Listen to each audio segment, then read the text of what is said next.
Kiki? Sokodde. Yitawo Jacob Biwo. Yangu. Eki. Gendo Jacob Biwo. Tomanyi nti eri toyerongosa. Obadde okolamu ki omukazi kati singa kukwatidde. Toyinze sobe no ofisi yange ndi kulongosa toyi nkola mulimu gwange. Tawo Jacob Biwo. Nze nyinza opama kungu. Yangu Jacob Biwo. Ani. Sebo. Ani.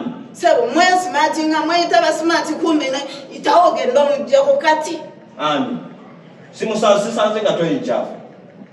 Sisanze nga nchafu. Kati sebo. Ngenda kuwa ofisi ngenda jikuwamu obudde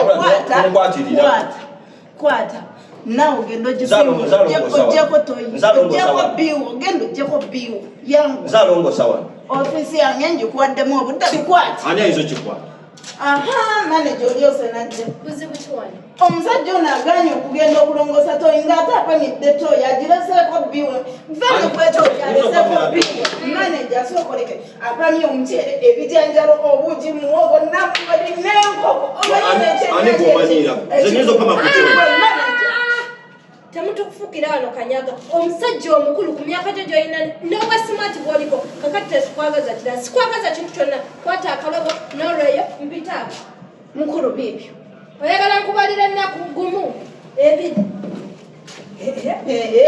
musajja bw'obwa smart bw'oliko eyo ofisi yange nze agikulira